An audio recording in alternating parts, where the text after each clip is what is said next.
Voilà, bonjour, bonsoir. On continue notre deuxième cours le professeur Regragui concernant les phénomènes d'adaptation cellulaire. Donc lorsqu'un organe souffre d'une maladie quelconque, on va voir des changements au niveau de cet organe. Parce qu'il ne va pas se laisser faire. Il ne va pas immédiatement mourir. Il va faire quelque chose. Sous l'effet d'une agression par exemple, il va changer de conformation. Donc, ce changement de conformation, on est capable de l'observer au niveau du microscope optique ou bien l'étude anatomopathologique. Donc voilà, on commence. Donc, introduction, les phénomènes d'adaptation, il en existe plusieurs. Hypertrophie, hyperplasie, atrophie, hypoplasie, métaplasie, lésions de dégénérescence, mort cellulaire, et ensuite, et voilà, c'est tout. Et de moi, les différents phénomènes qui peuvent se produire à une cellule histologiquement. Donc c'est une adaptation, c'est une réponse fonctionnelle et structurale à des stimuli physiologiques ou pathologiques. Physiologique sous l'effet des hormones, pathologique sous l'effet d'une agression, soit une agression due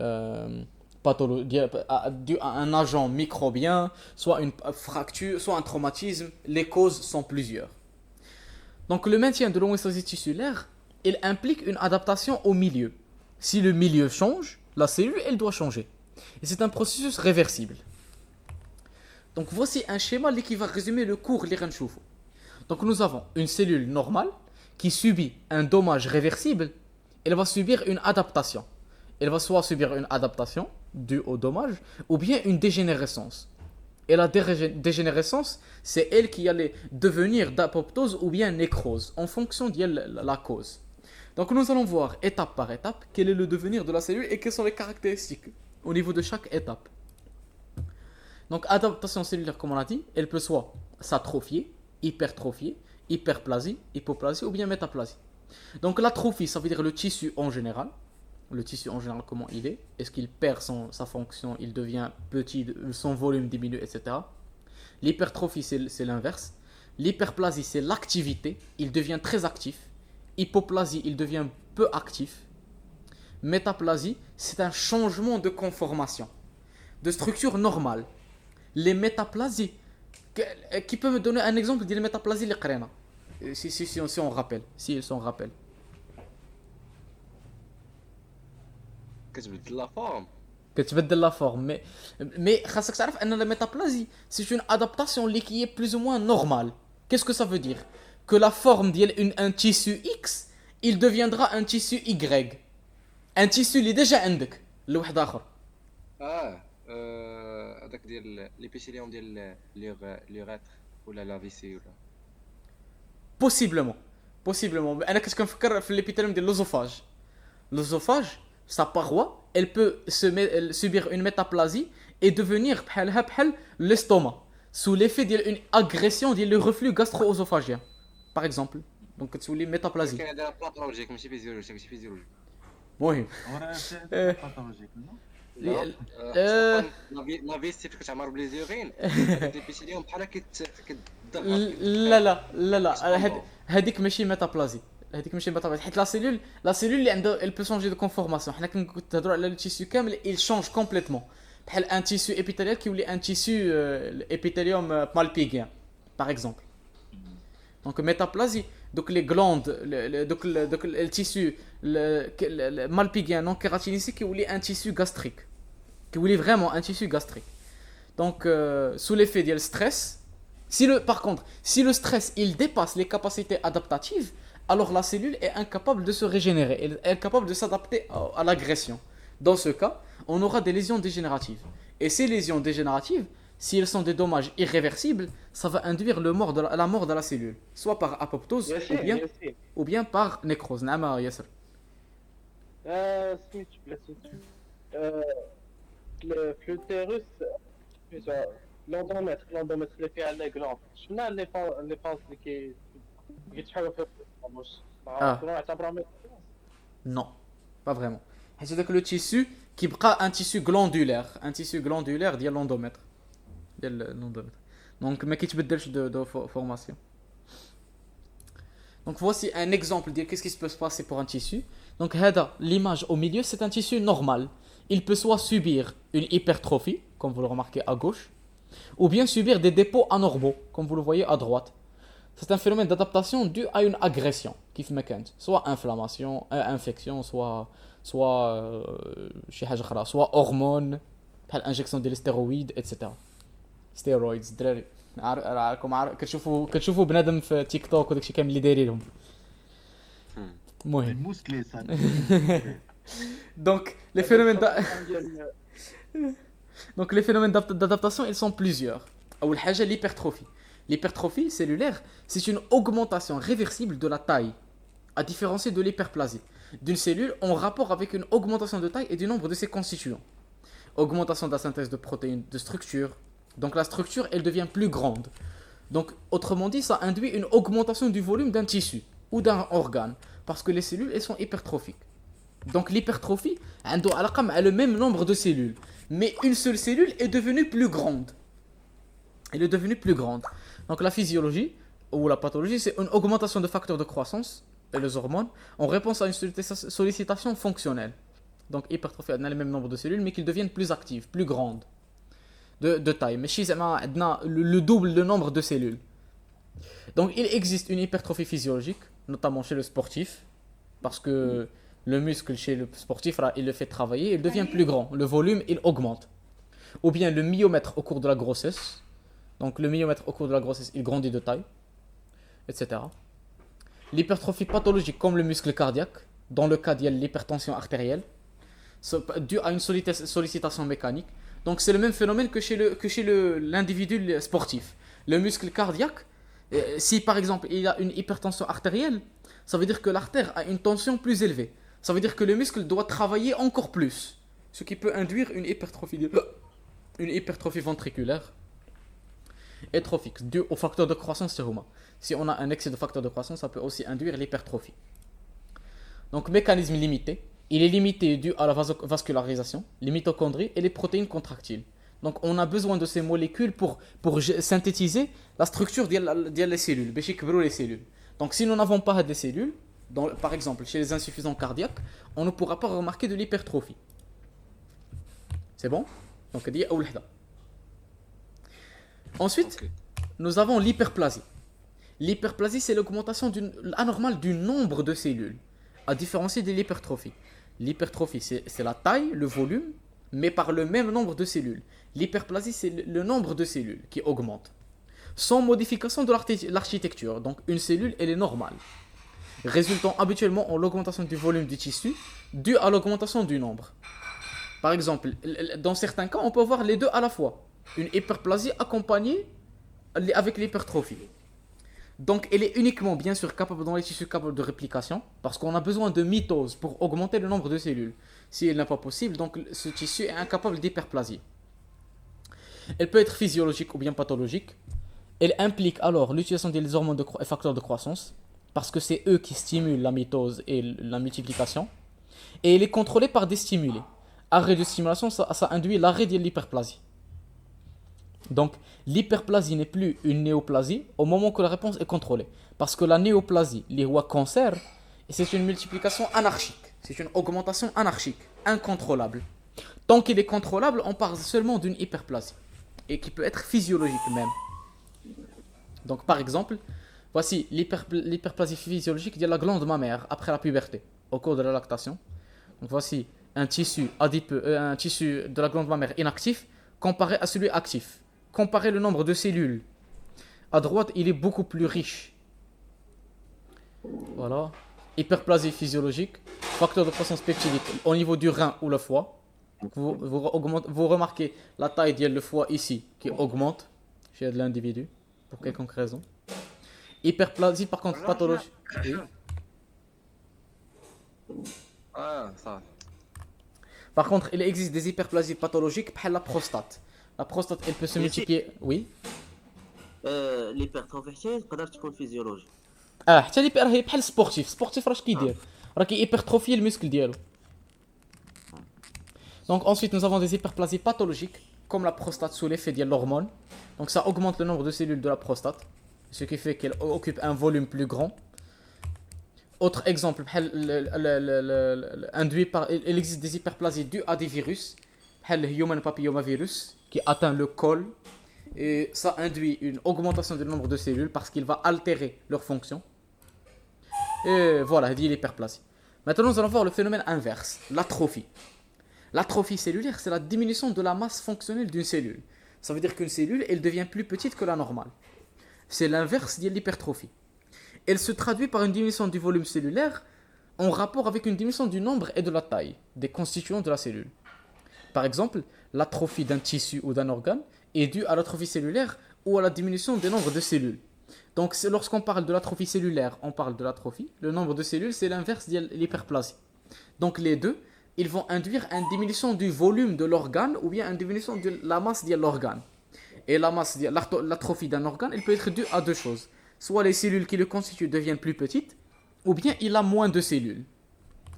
Donc les étiologies, elles sont plusieurs, comme elles peuvent être soit physiologiques ou bien pathologiques, comme l'atrophie d'immobilisation, ou bien l'ischémie, d'énervation. Par exemple, quelqu'un souffrant de sciatique, lorsqu'on a une atteinte par exemple du nerf poplité externe, on peut avoir des troubles trophiques. La trophicité du tissu, elle diminue. Ou bien sous l'effet de la réduction des stimuli hormonaux. Donc si nous n'avons pas plus les facteurs de croissance, donc le tissu, il va diminuer de taille et de volume. L'atrophie sénile, elle aussi, elle peut se produire. Donc la réduction de la taille de la cellule jusqu'à la plus petite taille où la survie est possible par diminution de synthèse protéique. Donc l'activité de la cellule, elle diminue. Donc elle synthétise encore moins de granulation et molécules constituant son cytoplasme, ce qui fait que la cellule, elle diminue de taille. Et augmentation de la dégradation de protéines, ce qui peut induire l'atrophie qu'on remarque. Donc voici une coupe histologique qui nous montre des effets mixtes. On remarque l'atrophie des myocytes, comme vous voyez, les cellules musculaires avec leur noyau périphérique, plusieurs noyaux, et des myocytes hypertrophiés compensateurs, comme vous le remarquez. Vous remarquez cette variabilité de taille entre ces deux cellules. L'une sont plus petites que la normale, l'autre sont plus grandes que la normale. C'est bon?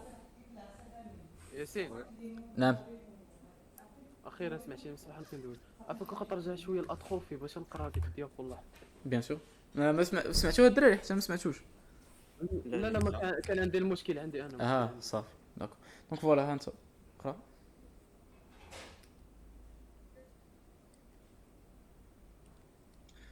ديمينيسيون صافي ديال الفوليوم.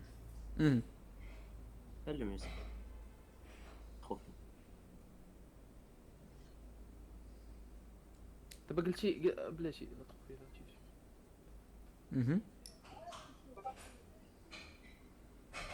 دابا بلاتي دابا قلنا درنا ليباربلازي ايبرتروفي ولا تروفي ياك هذا تاع اسمع تروفي فوليوم بلازي عقل لها بحال هكا نوفر. ولكن تروفي هنايا الاطروفي بجوج لا فاش كيقول لك اتروفي دان اورغان، اتروفي دان اورغان هي بجوج. اتروفي دان اورغان اي بيتر سوا اتروفي ou bien hypoplasie. غنشوفها من بعد. L'atrophie d'un organe, soit l'atrophie cellulaire, la cellule est devenue plus petite, ou bien l'hypoplasie cellulaire, la diminution du nombre des cellules. Il faut différencier lorsqu'on parle d'une maladie, lorsque l'adjectif ou le kelma li min waraha. Atrophie cellulaire, on la différencie un peu de l'atrophie d'un tissu, d'un organe. C'est pas la même chose. C'est bon? دونك شنو هو الفرق دابا اللي قلنا اطروفي دان تيسو دونك نكملوا الكور وغتفهم احسن حيت كاينين لي زوتر تيرم. تشوف لي زوتر تيرم.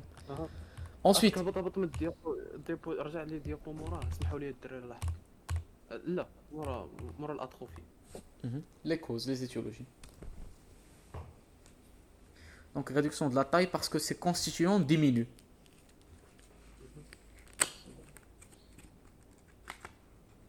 صافي لحظتك Très bien. اسمحوا لي الدراري. Voilà. Ensuite, nous avons l'aplasie ou bien l'hypoplasie et l'absence d'un organe provoquée par l'absence de développement. Donc les cellules, elles ne se multiplient pas. Donc l'arrêt transitoire ou définitif de la multiplication cellulaire dans un tissu qui devrait être normalement se renouveler en permanence. Par exemple, l'aplasie médulaire de la moelle osseuse. La moelle osseuse, si elle est aplasie, ça veut dire qu'elle n'y a plus d'activité. Donc on ne verra pas des cellules en multiplication. Par exemple, voilà, l'aplasie médulaire, comme vous le remarquez ici, il n'y a pas vraiment beaucoup d'activité de cellulaire. Si vous vous rappelez, il y avait une coupe histologique d'une moelle osseuse, phlématologie. Est-ce que c'est la même chose? Non. On ne voit pas les ébauches, les ébauches, les cellules en multiplication, le cumul érythrocytaire avec les réticulocytes qui sont regroupés en masse, etc. On ne voit plus ça. Elle est vide, elle est désertique. C'est l'adjectif.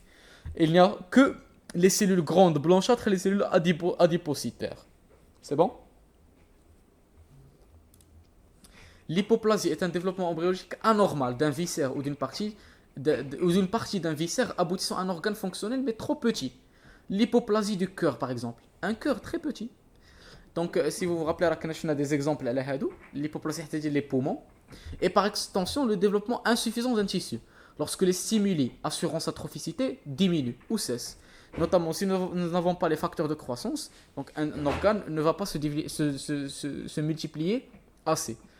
Il existe 3 types de cellules. C'est des cellules qui ne renouvellent jamais, comme les cellules nerveuses et les cellules cardiaques. Cellules qui se renouvellent mais peu, comme le pancréas, le foie. Et des cellules labiles qui se renouvellent toujours, comme la peau et la moelle osseuse. Vous vous rappelez de ça? On l'avait fait la réparation tissulaire pour l'anatomie pathologique. Bon. Donc voilà. Voici un testicule hypoplasique. Vous remarquez les tubes séminifères. Il n'y a aucune cellule qui se forme. Il n'y a pas beaucoup de spermatozoïdes qui se forment. N'est-ce pas? Oui. Donc ça témoigne de la diminution de l'activité mitotique et méiotique. Voilà. Et finalement, nous allons voir la métaplasie. La métaplasie est une anomalie acquise résultant de la transformation d'un tissu normal. اسمح لي محمد قال لك رجع. نشوف ديسكورد.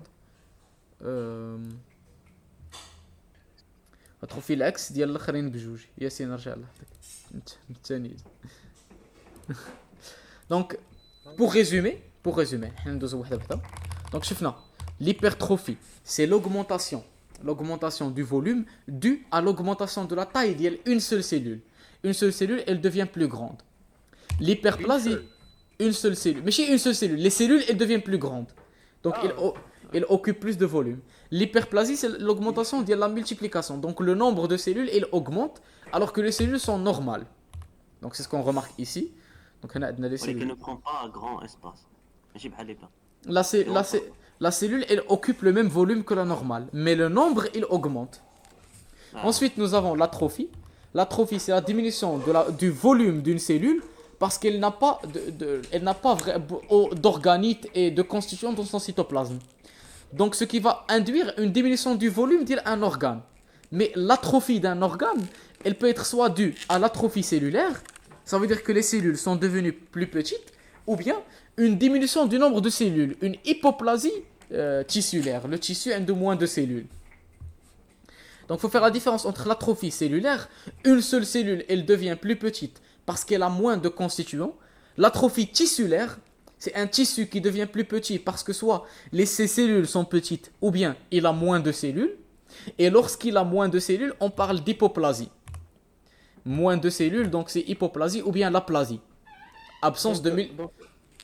دونك اسمح لي دابا فينا ندويو على الاتروفي تيسيولار. دونك نقدروا نقولوا لا اتروفي تيسيولار ولا ابلازي ولا ايبوبلازي عندهم نفس الحاجه. C'est la même chose. Ils sont tous liés. Un organe, il peut devenir atrophique soit par hypoplasie, soit par aplasie ou bien soit par hypotrophie cellulaire.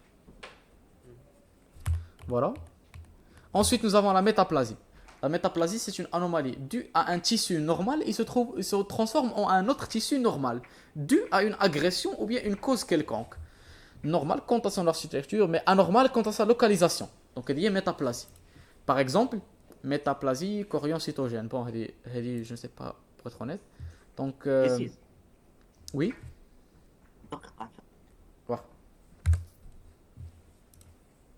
On continue. Donc, comme les métaplasies, c'est une transformation d'un certain tissu en un autre tissu. Par exemple, lors du stress, une cellule va se transformer vers une cellule plus adaptée. L'exemple comme c'est la métaplasie dans l'œsophage, due au reflux gastro-œsophagien. Ici, nous avons un autre exemple, une métaplasie malpighienne bronchique. Les bronches vont avoir alors un tissu malpighien, comme vous le remarquez à droite, dû à soit le tabac, donc l'individu il fume, ou bien un déficit en vitamine A, ou bien autre chose. Qui est un autre exemple, métaplasie glandulaire de l'œsophage, métaplasie intestinale de l'estomac, des cellules mésenchymateuses, etc. Donc il y a plusieurs exemples de métaplasie dues à une agression. Ensuite, nous allons voir la dégénérescence cellulaire. Donc on a vu que si les dégâts que la cellule subit sont beaucoup plus que sa capacité d'adaptation, elle va alors dégénérer, elle va affaiblir, elle va devenir plus petite. Donc ce sont des ensembles des lésions élémentaires, cellulaires et réversibles, pouvant précéder l'apparition des modifications cellulaires irréversibles. Donc la dégénérescence, autrement dit, c'est l'intermédiaire entre la mort et le retour à la normale. Donc c'est un état critique, mais qui ne signifie pas la fin de la cellule. La cellule, elle peut encore être sauvée. Donc les étiologies, elles sont similaires à la nécrose.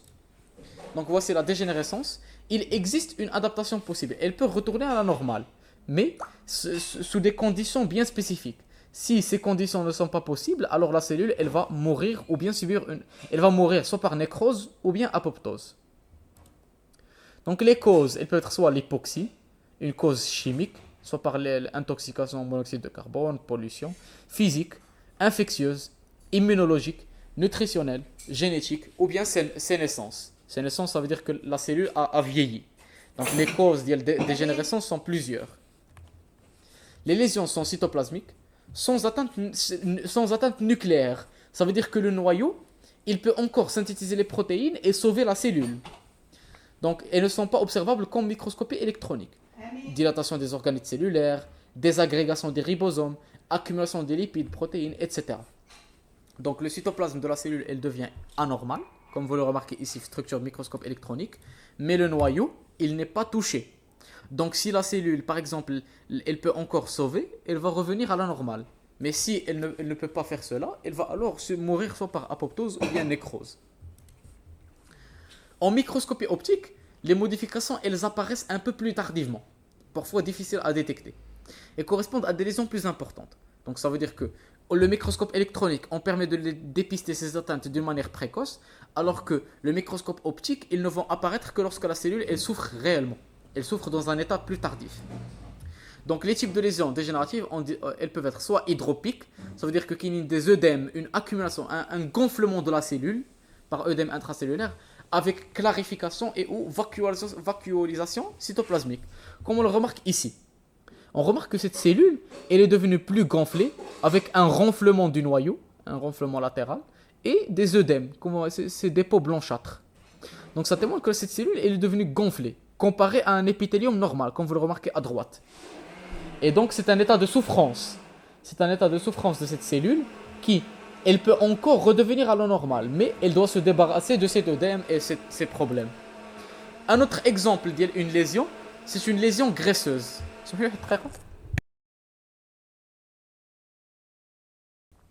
L'autre cas d'une atteinte, une lésion élémentaire de dégénérescence, c'est graisseuse. Par exemple, lors du foie stéator, le foie bon graisseux. Non? NASH. Donc, non, on remarque que la cellule, elle est caractérisée par des dépôts lipidiques, des triglycérides, à l'intérieur, ce qui donne cet aspect de cellule adipeuse, alors qu'il s'agit d'une autre cellule. Donc, elle est riche en dépôts de lipides, surtout les triglycérides. Par exemple, la stéatose hépatique, au niveau du foie et les muscles striés. Donc, voilà. Donc, c'est l'état de dégénérescence. Il existe plusieurs types, en fonction de quel type de souffrance, quel type d'agression elle subit la cellule. Dans des conditions favorables, la cellule elle va se débarrasser de cette agression et revenir à la vie. Sinon, elle va subir une mort cellulaire. Et la mort cellulaire, on existe deux types. Les phénomènes physiologiques importants, s'il se produit d'une manière contrôlée, le tissu, il va rétablir sa répartition histologique normale. Mais s'il se produit de manière anormale, donc le tissu, il pourra mourir carrément. Donc, les phénomènes physiologiques importants, surtout au cours de l'embryogénèse et le développement des organes, ainsi que le maintien de l'homéostasie, mais s'il est pathologique, on peut avoir une anoxie, une infection, ce qui peut induire une perte d'une fraction de l'organe. Par exemple, l'ischémie cérébrale. L'ischémie cérébrale, elle va induire une mort cellulaire, un territoire cérébral qui ne va jamais revenir. Donc voilà. Le moyen de dommage le plus fréquent est la nécrose, parce que l'apoptose est régulée. Si elle subit un dommage, ça veut dire qu'elle n'est pas régulée et elle va subir une nécrose. Bien sûr, avant qu'on commence, qui peut me dire la différence entre apoptose et nécrose? L'apoptose, il est régulé زعما par des stimulations كده. Et ma nécrose, c'est un mort subite, ياك. Je pense. Mort subite. Mais quoi d'autre? Quelles sont les caractéristiques de l'apoptose? Quelles sont les conséquences? Qu'est-ce qui diffère l'apoptose entre la nécrose? Est-ce que... Bon, l'apoptose, زعما, il peut زعما être sans conséquences négatives فهمتي sur le corps. Et ma nécrose, bon, يقدر يكون dû à مثلا à l'ischémie بحال اللي قرينا في الكور. يقدر يكون dû à un corps étranger مثلا ولا dû à une hémorragie. Non, très bien. Ou عنده C'est- des conséquences néfastes على الcorps C'est une très bonne réponse qui m'a dit Qbeila. L'apoptose, elle se déroule sans aucune conséquence au niveau du corps humain. On ne va rien remarquer parce qu'elle est bien régulée. L'apoptose, on se débarrasse de cellules nous-mêmes. Mais la nécrose, ça veut dire que la cellule, elle explose. Et ce qui va induire une inflammation. Ça va induire des effets néfastes, des œdèmes, des libérations des enzymes. Donc imaginez avec moi, si une nécrose se produit au niveau du pancréas, le pancréas va s'autodigérer. Parce qu'il va commencer à libérer des enzymes protéolytiques très puissantes. Par exemple. Alors que l'apoptose du pancréas, elle sera sans conséquence. Aucune conséquence. Parce qu'on va se débarrasser proprement des cellules. Bien sûr, si vous vous rappelez un peu, on a vu les signaux qui déclenchent l'apoptose, le signal BXL2 ou la marche de classement, ainsi que les protéines caspase. Donc c'est ce qu'on va voir, Inch'Allah, ce cours. Et la nécrose, elle se produit d'une manière anarchique. Donc la nécrose cellulaire, elle désigne les modifications morphologiques irréversibles, coïncidant avec la mort cellulaire. Ça veut dire que la cellule, elle peut soit éclater, elle peut s'ouvrir, elle peut perdre sa forme, etc. Ces modifications, comme on a dit, elles touchent aussi bien le noyau que le cytoplasme, à différencier de la dégénérescence. Dégénérescence, comme on a vu, elles ne touchent que le cytoplasme. Elles sont observables lorsque la cellule morte reste dans un environnement vivant et doit être alors distinguée de l'autolyse. L'autolyse concerne l'écorce cadavérique. Donc la nécrose, elle se produit chez un individu encore en bonne santé, en quelque sorte. Il est encore vivant. Alors que l'autolyse, c'est un phénomène différent, avec ses propres caractéristiques. Donc la morphologie, modifications observables au microscope optique après quelques heures. On remarque des modifications cytoplasmiques et nucléaires, notamment cytoplasme homogène, ça veut dire qu'il est uniforme. La coloration, elle devient uniforme, comme le centre KCE, si vous vous rappelez de la tuberculose. Toute cette région, elle est uniforme. Parce que c'est une accumulation des cellules qui n'ont plus d'activité. Ils ne sont plus actifs. Avec une hyperéosinophilie, quelques figures myéliniques et un cytoplasme vacuolaire après digestion enzymatique des organites. Donc les enzymes intracellulaires, ils commencent à dégrader les granulations. Donc le cytoplasme, il est uniforme, il est vide. Ce n'est qu'une seule zone désertique, autrement dit, qui se colore qui est hyperéosinophile, uniforme. Au lieu que la normale, les cellules ont les granulations qui diffèrent de la coloration cytoplasmique. Voici un exemple. Donc, on a des vacuoles. Je n'ai aucune idée de ce qu'il y a. Mais voici un tissu qui nous montre des cellules en nécrose avec quelques vacuoles, des dépôts blancs, avec un cytoplasme uniforme. On ne distingue plus les granulations qui différencient les granulations azurophiles, basophiles, etc. Non, il n'y a plus rien. Donc, plus d'activité, ainsi que le noyau. Le noyau en dégénérescence, comme vous le remarquez ici. Chez les souris. Etc. Donc, ça témoigne de la nécrose cellulaire. Les modifications nucléaires, qu'est-ce qui se passe au niveau du noyau? Il subit soit une pycnose, une condensation du noyau ou de la chromatine, une karyorhexis, ça veut dire une fragmentation après rupture de la membrane nucléaire, et une karyolyse, une activité DNase, perte de la basophilie du noyau. Donc le noyau, il perd aussi sa coloration. Donc la première étape, c'est la pycnose, c'est la condensation en un seul, il devient hypercondensé. Ensuite, il est dégradé en morceaux, karyorhexis, comme on l'a remarqué dans l'image l'Iqbel, ici. Le noyau, il est fragmenté. Et ensuite, une karyolyse, il disparaît complètement. on ne distingue plus un noyau au milieu de la cellule. On ne distingue plus de cellules. Ça devient juste un dépôt uniforme, une seule couleur, comme vous le remarquez ici. C'est bon jusque-là? بلاتي Bien بلاتي sûr. ياسين عفاك. ياسين شحال باغا نبوج 20 صفحة. صافي شكرا. دابا بلاتي ياسين دابا اسمح لي دابا هذا في سميتو في بيكنوز. بيكنوز كيطرى لك لا كوندونساسيون ديال النوايو، يعني النوايو كيولي صغير. Ah. وفي الكاريو ريكسي augmentation après rupture de la membrane nucléaire. واش لو نوايو هو اول واحد اللي كيتفرع كيتبعو السيتوبلازم ولا العكس؟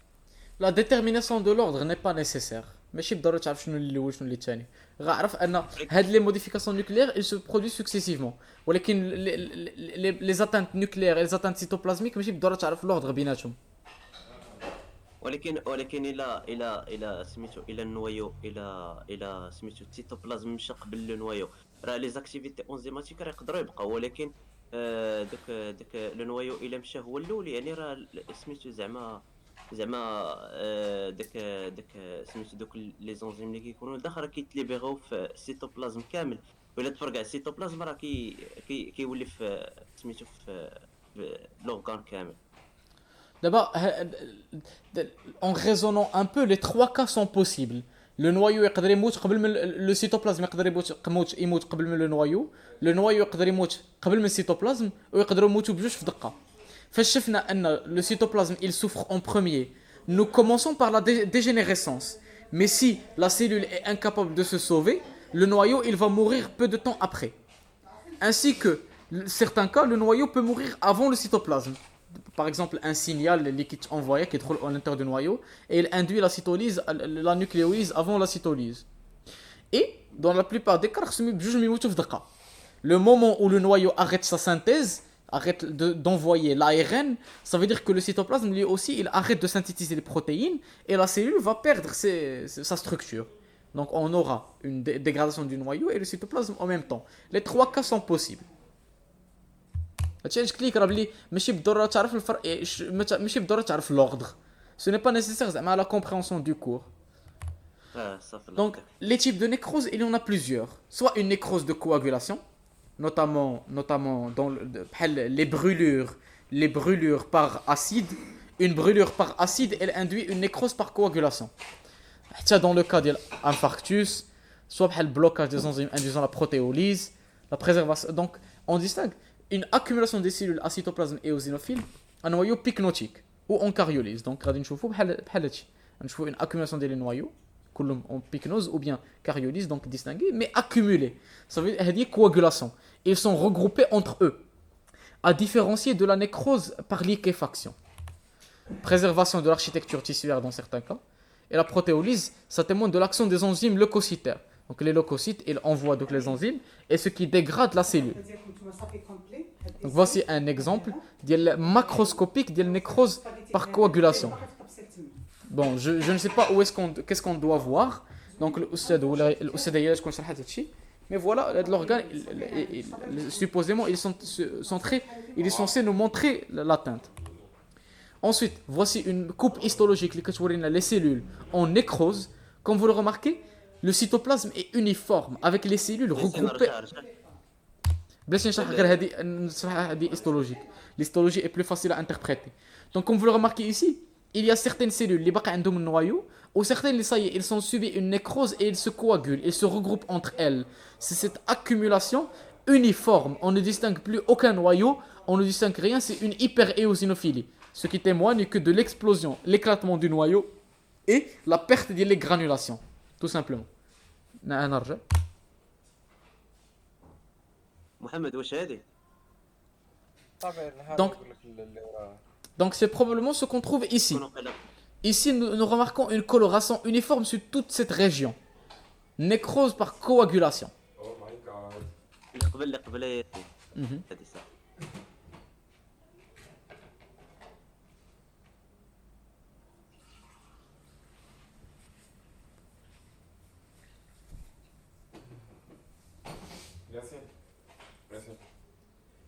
سي المهم الهضره ديالك هنايا والاخر كاين في بلاصتو دو تشوك تشوك صافي.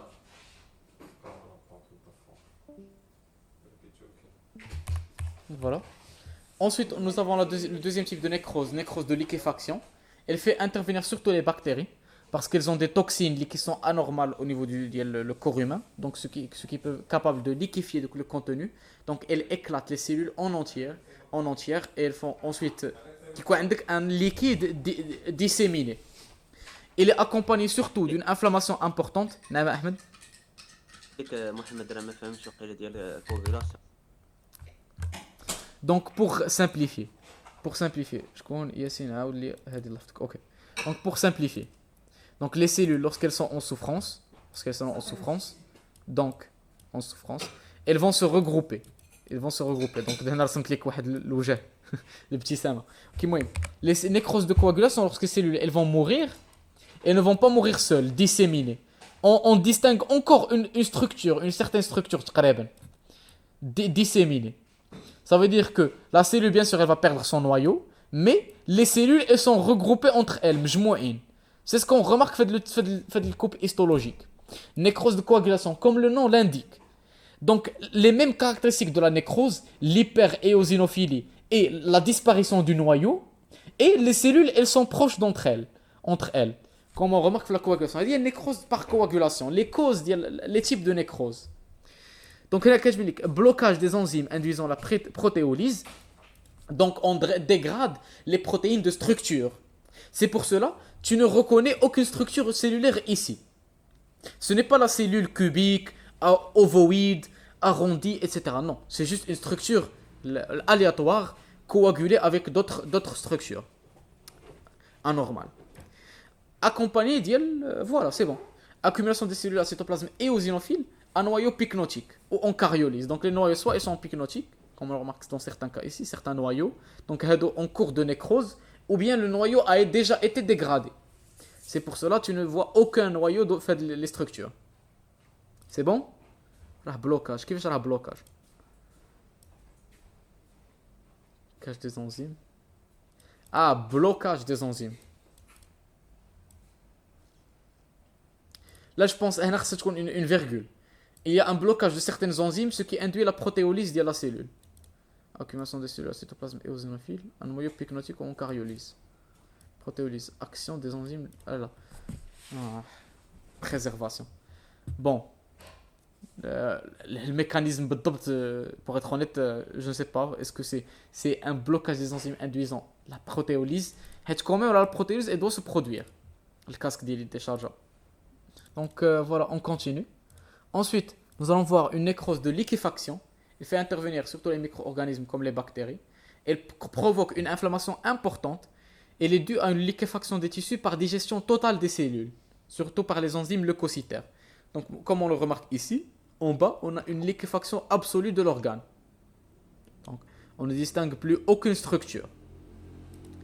Donc, un autre exemple.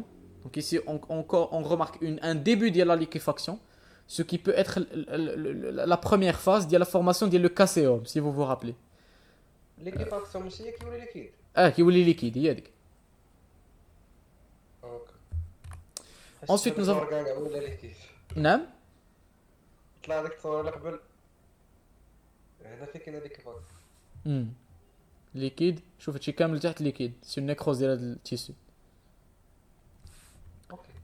Ensuite, nous avons une nécrose gangréneuse où les nécroses de coagulation impliquant plusieurs couches. La cause la plus fréquente, c'est une ischémie combinée à l'action des germes. Des germes qui causent les gangrènes gazeuses, surtout les anaérobies. Donc ce n'est pas seulement juste une nécrose de coagulation, mais aussi l'action des germes. L'équidurlique a de la nécrose gangréneuse, l'équidurlique a de la coloration. On distingue deux types de gangrènes, soit gangrène sèche ou bien humide. Voici un exemple, macroscopiquement à quoi ça ressemble, et microscopiquement, au niveau du microscope optique, on remarque, bien sûr, on a... qu'est-ce qu'on est censé remarquer ici? Les adépocytes. Je pense هادو هما Les dépôts gazeux, les gangrènes gazeux, la formation de les grands mâches, ça. Bon, يكون عامر باللي كاس. stéatonécrose, non. ما نعرف صراحة، ما نعرف pour être honnête. Donc محمد تشوف وترد علينا الجواب صافي. المرة الجاية. Donc ensuite, un autre type de nécrose, c'est la stéatonécrose. C'est une destruction enzymatique du tissu adipeux par les lipases, ce qui induit une liquéfaction des membranes des adipocytes, plus hydrolyse des triglycérides, ce qui cause une libération d'acides gras qui se combine au calcium, ce qui induit un aspect crayeux. Qu'est-ce qu'elle crayeux macroscopiquement? Et au microscope optique, on remarque les adipocytes, ils sont nécrosés avec des dépôts calciques, des régions opaques, des régions qui sont uniformes, plus l'inflammation. Donc voilà à quoi ça donne macroscopiquement. Donc le tissu adipeux qui se dégrade avec la formation des zones calcifiées avec le calcium. Donc là, voilà des blanchâtres. Microscopiquement, on remarque les zones uniformes du calcium qui fusionnent avec les triglycérides les dégradés. Et voilà. Et finalement, nous avons la nécrose caséeuse. Mais finalement, la nécrose caséeuse, macroscopiquement, ça donne cet aspect. اللي هو اللي عطاه هاد السميه ديال الكاسيوم. حيت الكاسيوم c'est comme du lait caillé. Et microscope optique, ça donne un matériel nécrotique grumelleux. Grumelleux هو داك l'aspect اللي uniforme au centre ديال granulosome, accompagné parfois des lésions éosinophiles, sans architecture cellulaire ou tissulaire. Il est uniforme, اللي ما فيه والو. Il est reconnaissable plutôt. C'est bon? Yeah. Ensuite, nous avons la nécrose fibrinoïde. C'est dépôt de complexes humains au niveau de la paroi vasculaire, plus fibrine d'origine plasmatique. Ce qui nous donne un aspect de nécrose éosinophile amorphe. Donc ça suit la zone, le vaisseau, comme on remarque les hématies, éosinophiles, avec des dépôts de fibrinogènes, comme vous le remarquez, les dépôts rosés. Donc c'est une nécrose fibrinoïde, comme on remarque l'éosinophilie, les hématies, le vaisseau, et les dépôts fibrinoïdes. Donc voilà, comme on a dit, on passe d'abord par la dégénérescence cellulaire, qu'il s'agit d'une atteinte du cytoplasme, et si elle s'étend au niveau du noyau, on a la mort de la cellule.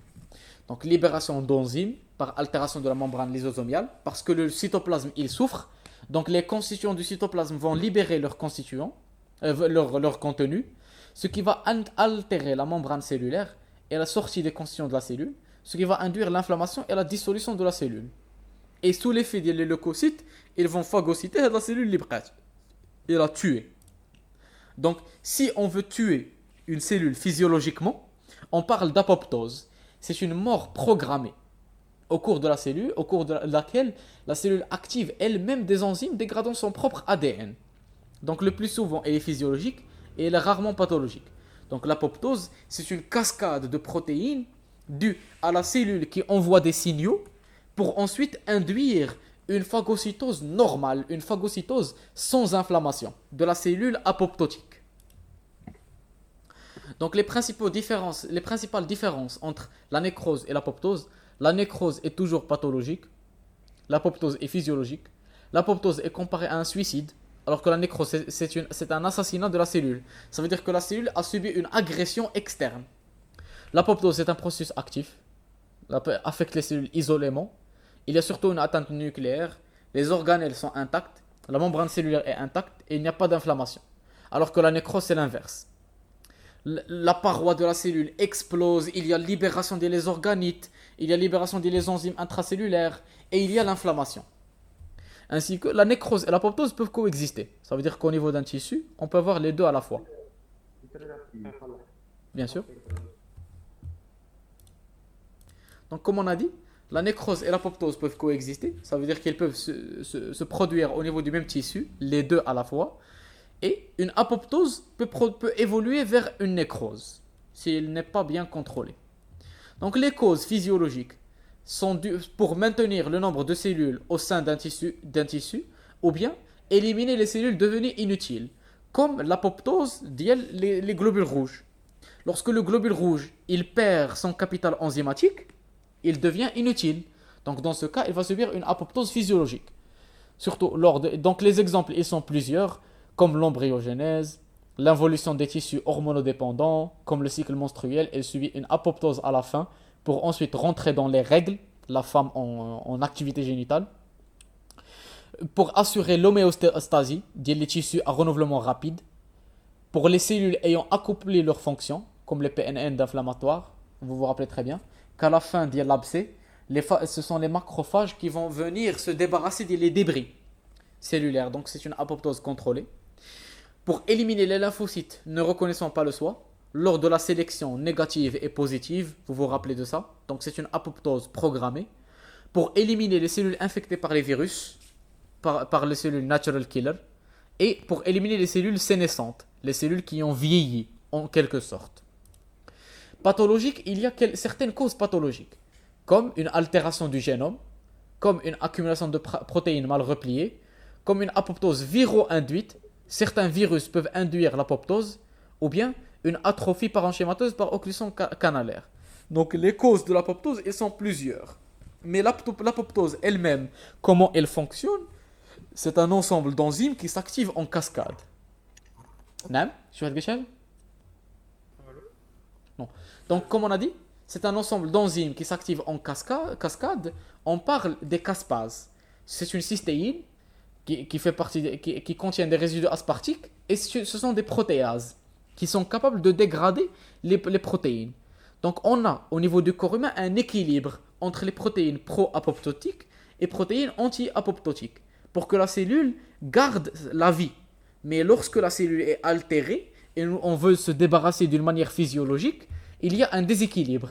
Il y a plus de protéines pro-apoptotiques, ce qui va commencer à la cascade et induire au final des caspases actives. Donc voici un rappel de la biologie. Nous avons deux méthodes d'activation, soit intrinsèque par une activation surtout des mitochondries, ou bien extrinsèque par le récepteur de la mort, littéralement, the death receptor pathway. Et ce qui va induire au final le début de la cascade des enzymes caspases. Et lorsque les caspases sont actives, ils vont commencer à fragmenter tous les constituants de la cellule. Notamment fragmenter le noyau, fragmenter le cytosquelette, etc. Et lorsque la cellule apoptotique, elle va ensuite subir une phagocytose pour subir une dégradation sans induire d'inflammation. Elle est l'axe de la nécrose. Donc voilà. Déjà une question. D'abord l'apoptose elle peut زعما concerner une petite quantité de les cellules. Par contre, nécrose Elle est étendue, oui. Aussi, c'est une différence. Ça y est, qu'il y a le tableau. Affecte les cellules isolément, alors que la nécrose affecte les tissus en général. Elle est étendue. Ça veut dire que l'agression, elle est massive. Donc la voie intrinsèque, elle est mitochondriale.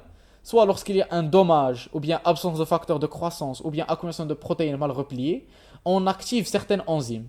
Le BAH3, le BAX, BAK, ce qui induit une dimérisation de la protéine, ce qui induit une pénétration mitochondriale. Et la mitochondrie, elle libère le cytochrome C et ses protéines, ce qui va activer les caspases. Donc le devenir final, c'est qu'on veut activer les caspases, parce que ce sont les caspases qui sont responsables de la dégradation des protéines. Donc, et on a la voie extrinsèque, c'est la stimulation le signal de mort. Donc la liaison protéine adaptatrice via le domaine de la mort, ce qui va activer immédiatement la caspase 8, et la caspase 8 va induire la cascade.